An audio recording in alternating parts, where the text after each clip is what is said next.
ঢাকা বিশ্ববিদ্যালয়ে ইসলামী স্টাডিজ এবং Arabic department মল চত্বরে একটি কোরআনিক প্রোগ্রাম, কোরআন তেলাওয়াতের প্রোগ্রাম আয়োজন করেছিল রমজান মাসে। সেটি তাদেরকে করতে দেওয়া হয়নি। রমজানে ইফতার পার্টির বিষয়ে নিষেধাজ্ঞা দেওয়া হয়েছিল। সে ঢাকা বিশ্ববিদ্যালয়কে অনুসরণ করে প্রত্যেকটা বিশ্ববিদ্যালয় রমজানে ইফতার পার্টিকে নিষেধাজ্ঞা জারি করেছিল। সেই ঢাকা বিশ্ববিদ্যালয়ে পুরাতন বস্তা পচা রাজনীতি, যেটি এতদিন পর্যন্ত 20 বছর যারা করেছে, যাদেরকে অনুসরণ করেছে, তাদেরকে পিছনে ফেলে ইসলাম পন্থাকে তারা সর্বোচ্চ ভোট দিয়ে জয়লাভ করিয়েছে।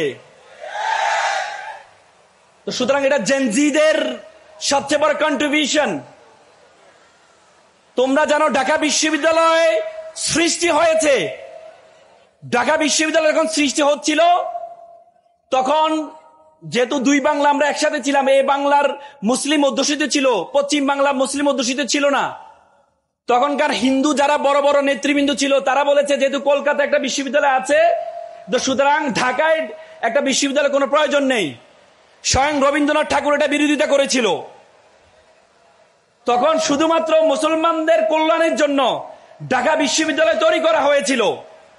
যে জাহাঙ্গীরনগর বিশ্ববিদ্যালয়, সেটি ছিল মুসলিম জাহাঙ্গীরনগর বিশ্ববিদ্যালয়, সেটিও তৈরি হয়েছিল মুসলমানদের কল্যাণের জন্য। কিন্তু আমরা এত বছরে দেখেছি সেখানে ইসলামের কথা বলা যেত না।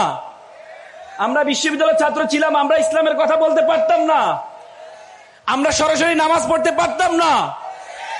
নতুন বাংলাদেশে